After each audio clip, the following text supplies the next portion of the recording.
faces ang bawat tao, yung face na pinapakita natin, nakilala ng tao, face na kilala ng ating mahal sa buhay, pamilya. And then yung last phase is yung tayo naman nakakakilala. So the fact na yung sarili natin, sa atin lang, tayo lang yung nakakilala, hindi natin masashare yun kahit kanino. Pero if the right person comes along, we can share all those secrets, all those dreams, those fears, di ba, with them. Then I think yun yung pinaka-the best intimate relationship with someone. Yung no holds bar, no walls. Ipapakita mo lang kung sino ka and kung sino siya. Yun, di ba? Okay. Question for everyone. And patapos na tayo. Can you give an advice as to the question, how not to be a rebounders? Isa sa paano hindi maging rebounders? Siyempre, sinin mo na naman yan. Pwede regardless sa movie or pwede? Siguro yung kagaya ng mga pinapost sa Regal, yung mga memes, sinabi doon parang na tignan mo muna kung nag-move on talaga o kunyari niligawan ka na ipag-date ka, maging pihigan ka dahil hindi ka naman maubusan ng lalaki. Hindi, ng lalaki, tsaka babae. Hindi mo kasi.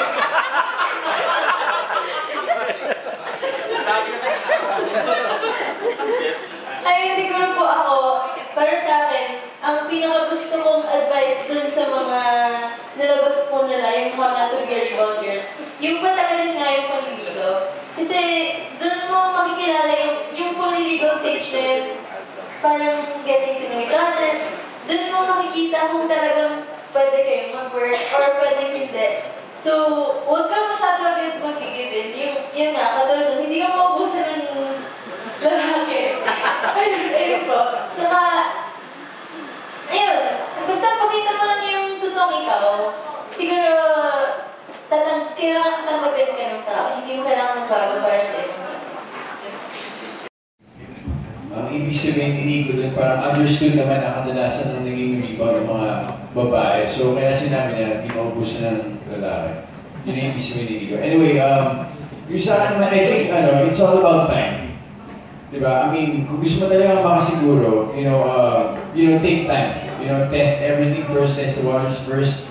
Kasi kung talagang gusto ka ng tao, kung talagang mahal ka niya, ipupursue ka niya, kahit gano'n pa katagal yan. So kapag umabot ka niya, let's say, 6 months, 1 year, kapag nirebound ka niya, ang tanga naman niya. Kasi di ba parang, hello, nag-expect ka ng ganito katagal, tapos parang, di ba, parang makikipaglaruan pala. So, yun nga, it's all about time. Ako yung, for me, para talagang maiwasan maging rebound, yung ex dapat ng bawat isa should never be an issue.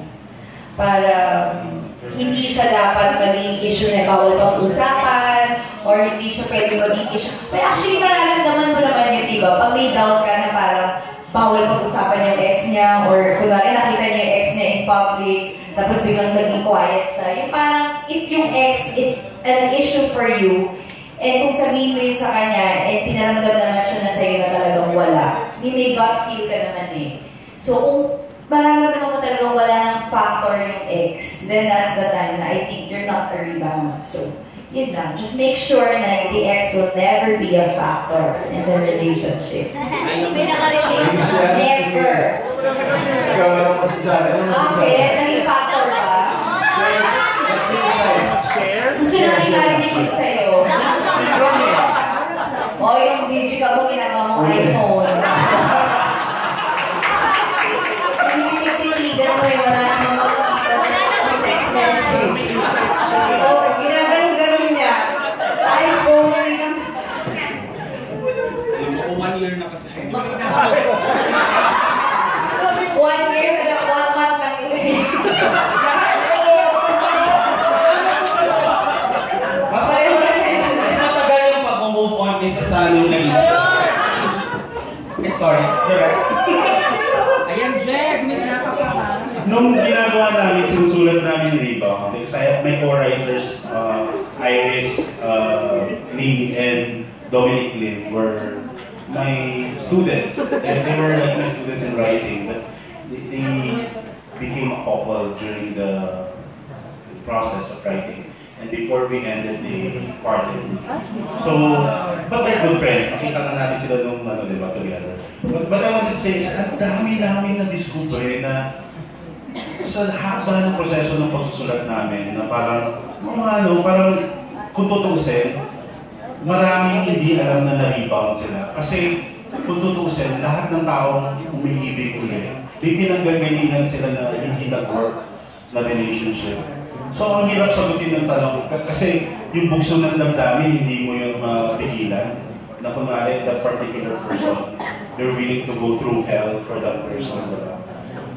But now that you're asking, tingin ko respeto, na you could be full support and you can understand that each one of the parties are in pain. Kasi kaya ka siguro nare-rebound, dahil nakaka-relate ka dun sa pain. Ay, kumbaga gusto mo i-relieve siya yung pain na yun. Pero paano kung that pain is for that person to heal sa sarili niya? Wala kang, di ba? So hayaan mo, tingin ko respeto sa isa't isa na, yun nga, kaya makita yung scene nila sa bed kasi very crucial din to the film na how do we actually let them be honest to themselves? Na baka nga nire-rebound nila yung isa't isa, pero kailangan pa nila yung isang tao.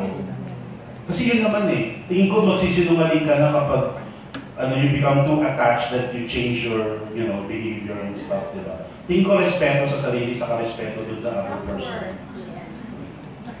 Parang sinabi na nila lahat. Hindi, para sa iyo talaga. Oo. Hindi ako, siguro dadagdag ko sa mga sinabi na dapat bukas ang iyong mga mata, yung third eye, fourth eye, sixth eye. Kasi minsan, kapag super in love ka, talagang tanga-tanga ka talaga na hindi naman siguro rebound kasi tumingin naman siya sa akin yung mga gano'n. Yung gina-justify mo yung hindi talaga rebound yan. So, kailangan mo yung mga friends mo, kailangan mo yung family mo na mag-support group na magsasabi sa'yo na So, tanong mo sa'yo, mahal mo yung guy, tapos sabi ng friends and family, i-rebound ka niyan talaga, Alora, i-rebound ka for sure. Ano sagot mo? hindi baka ito na. First time naman nangyari, pagbigyan na natin.